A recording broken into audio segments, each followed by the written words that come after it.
Okay, well you've had the Lord Mayor's show, now you've got me. This is a poem called, I don't know about this, get in front of that. Right. This is a poem called Skinny Dipping. I was booked for a gig in Scarborough, McBride's Old Irish Bar, a lousy venue at the best of times, and they were few and far between. I opened my set with an ice-breaking, saucy, instantly forgettable doggerel, laced with hints of sexual innuendo, guaranteed to hold the punter's attention. Ladies, gentlemen, Skinny Dipping! A few ears pricked up at the title. One or two heads turned to look, but soon shrugged back to their drinking and chatting of greyhounds and horses, the weather and tumours. I might as well have performed to the wall for the notice they took of me. So, maybe, arguably, just a little intemperately, I leapt onto a chair, which did not tip over. And then I hurl-flinned onto a table, which did. Gravity prevailed. A Niagara's flood of balls of malt and one single sex on the beach drenched me to the floor. God knows what it was, but something must have upset the typically unflappable McBride. You, out, you barge, you drunken gurrier, you drunk. As if I needed telling. Your man tossed my duffel coat, my hat, my satchel and me with them onto the street. Exuberant, singing a school day song regarding Hitler's testicular deficiency, I marched south to Hull, walking and waving my thumb in vain at drunk driving yahoos speeding home. At Caton Bay, just before dawn, my legs gave out, I couldn't take another step, so I headed on the beach to sleep.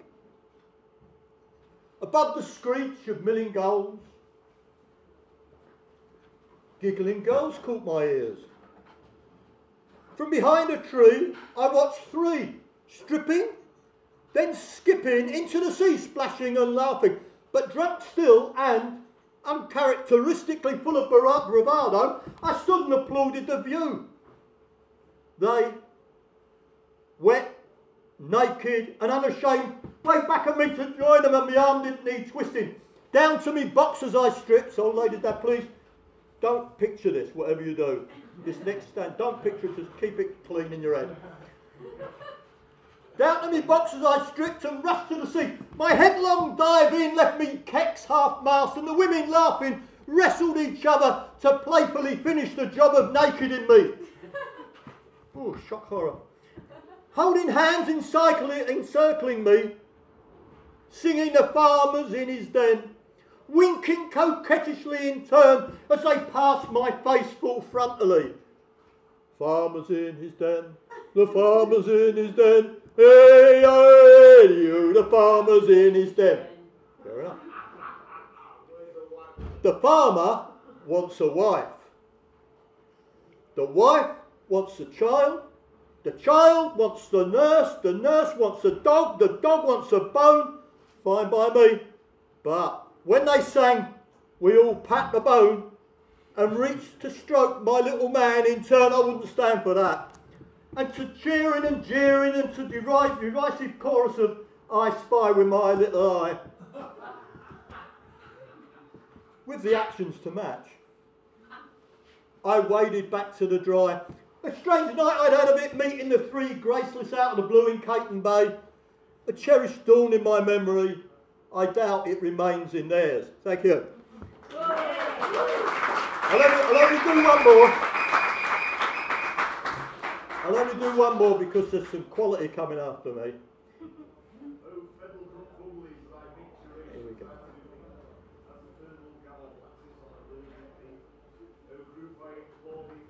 He stood, this is called For Whom the Bell Tolls, from John Donne, which you'll all know, of course. He stood on guard at the Hogarth porch. Rain dribbled the skull groove where his head was axe cracked cold winters ago in the blue side of Melly at the market cross with his busy mate. No arrests were made.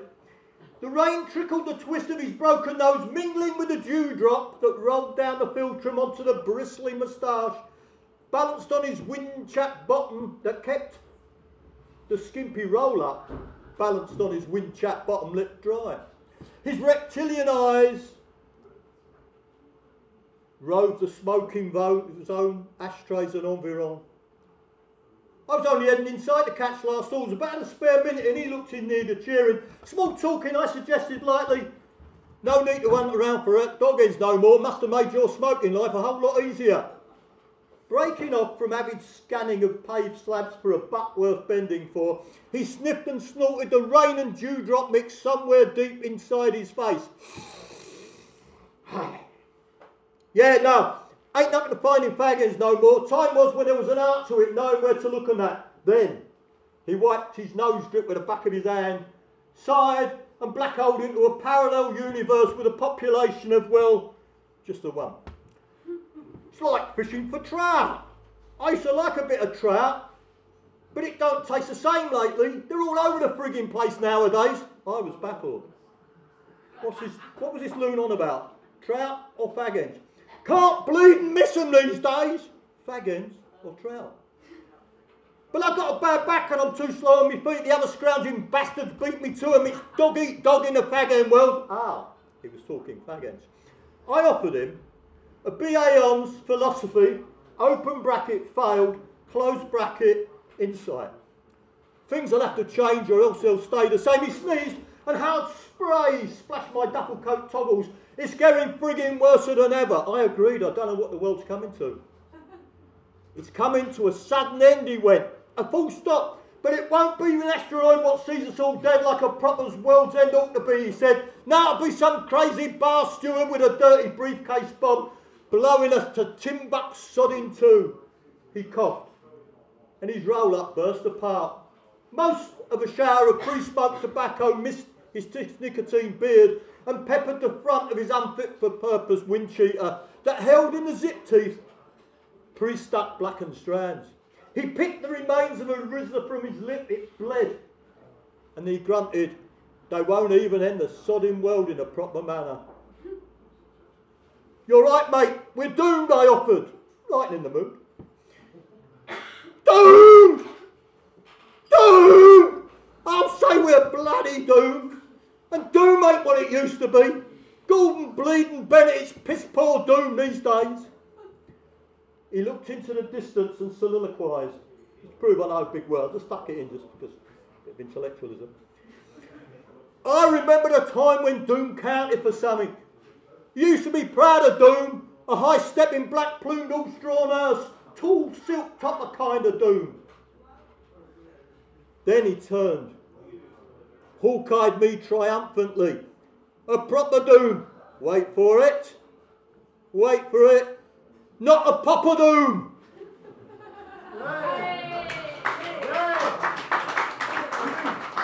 Be at peace, my people. Be at peace. He chuckled and coughed and copious phlegm landed on the papers in the shoe, and as he angled to retrieve a half-smoked still-lit Benson, suddenly from inside a bell spoke out. I was gored on the horns of a dilemma. It was him or the beer or choking Jeremiah. A no-brainer. I scuttled inside for last orders, me. Thank you. Thank you.